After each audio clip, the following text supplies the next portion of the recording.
Time, welcome back. Who knew the OnlyFans app can also be educational? According to a new study, people who use the app aren't just looking at nudies, they are learning a great deal about sexuality and even sexual health. Dr. Angela Jones is here now to talk about the educational components and benefits of OnlyFans. Yeah, so... Is there a benefit to it, educational-wise? Man, look, no.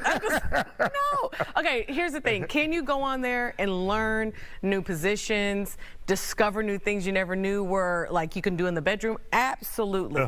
But educationally, that is not where you need to go to get sex education.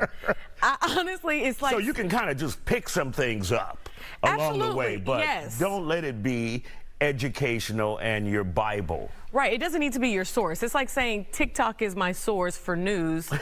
No, you need to go to the news outlets to get that information. So if you're trying to get education in regards to sex, sexuality, that place is just going to show you a couple of things, but it's not going to educate you. It's not telling you, and it's also giving you false information. It's showing you all women are shaven. It's showing that every time this happens that someone orgasms. It's very... It has expectation. It's going to create a lot of false expectations in the bedroom for a lot of people. And that's like what you said in the past about being addicted to porn. Exactly. You get a false sense of reality of what sex will be. Exactly. You have to remember, on OnlyFans, you are paying people. So if you tell them to do something and they do it, you're going to start to believe that if I tell a woman to do this, or if I tell a man to do this, that they're going to do it as long as I give them a couple of dollars, or if I say it a certain way. Imagine how that translates into the bedroom, especially... Do that split. It's $6. Especially for, like, teenagers, right? Oh, yeah. You know, like, that creates false... So that is not a place for education. It's a place for pleasure. It's a place to have fun. And you can learn a couple of things, absolutely, on OnlyFans, but it's not a place for education. So what do you advise people to go if they really want to learn something different? Spice up their lives, their sex lives. Now, this is going to be kind of boring, but there are several books out there that are from educated people. There are people even on YouTube that are, but look at the credentials. Are they actual doctors? Are they doctors for this?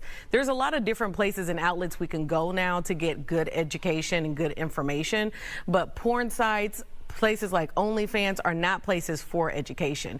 It's the place just for pleasure. And if you want to go there to please yourself and see something nice and maybe learn a new position or two, be my guest. I have no problem with those sites. The problem is what are you doing with the sites? And that's going to create a very toxic sexual relationship for a lot of people. And, of course, many of the sites know that because they'll say this is for entertainment. Absolutely. They tell you that when you log in. Sometimes you even have to say, yes, I'm 18, and there's a big old paragraph that nobody ever reads, and they tell you that this is not for educational purposes.